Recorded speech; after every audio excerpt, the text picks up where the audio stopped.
What he means is think about whatever is righteous or just. And we know that there is no justice in the world apart from God. The world sets a standard of righteousness and man can do nothing to hold up to it. God has a standard of holiness and we can only reach that standard because Christ is in us. Because Christ has died on the cross, has sent his Holy Spirit, and his Spirit is now indwelling, is living inside of us. That's the only reason, the only capacity, the only hope that I have that I can reach or measure up to the standard that God has for me. And as much that I think about, that I separate myself from the world and think about the extent of his righteousness at work, his justice at work in my life, to the extent that I will feel his righteousness, that I will understand and know and experience the righteousness of God.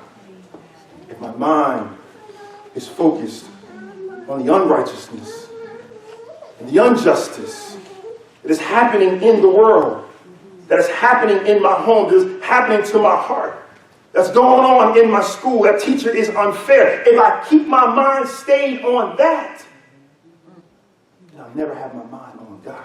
Yes. I'll never experience the righteousness, the honor of God at work in my life to the extent, to the degree that I think about what is just, honorable, and true. But then he also says, fourth, to the extent that I think about what is pure. And the idea here of being pure is the absence of carnality, the absence of my flesh. When I think about the absence of who I am, the part of me that is non-physical is the part of me where God is doing his greatest work. I've never had to argue with a person about how we are composed. Nobody has an argument about whether we have a body. That's a pretty easy one, right? If you're not sure, step on your own foot and you'll be certain. But the soul, that is the part of me that contains my intellect, my feeling, my understanding. That's the part of you that when these last days here on earth are finished and your earthly body has done its last, it's taken its last inhale and exhale and goes into the grave, the ground, the sea, wherever it shall be, then it says that time your soul is what God will gather in his arms. Yeah. And bring closer. That's you. That's the real you. The outer man is fading away, but the inner man. I heard a message yesterday. Somebody said, it was a former athlete, and he had played, I think it was a football guy or something, and he was saying that only in pastoring, only in ministry, is it true that the longer you do it, the stronger you get. The longer you walk with Christ, the stronger you get. An athlete, I played basketball, thank you, Jesus, on Friday night. I played with guys.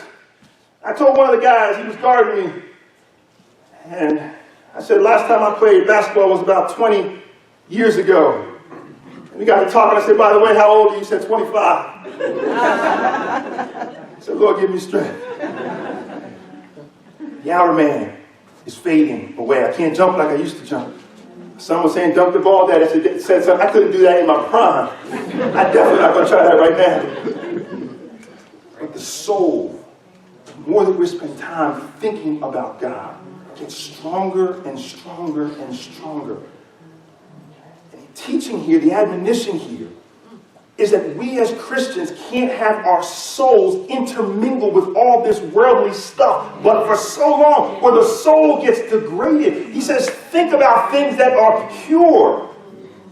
Not all intermingled with, but I want that, but I have to have that. David sitting on a rooftop looking over and seeing Bathsheba when he should have been out serving God, who appointed him to be a king, not a watcher of women. But here he is on the rooftop, out of position. And we know the great sin that he entered into with Bathsheba. Can't mingle carnality with the holiness of God. Think on these things. Whatever is true, whatever is honorable, whatever has character, whatever is just, whatever is pure, whatever is lovely. The idea here of lovely is speaking good words.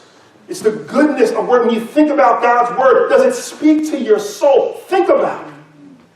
The power of God's word. Think about the loveliness of God's word at work in your life, speaking to your soul. He says, whatever is true, honorable, just, pure, lovely, or commendable, virtuous, anything.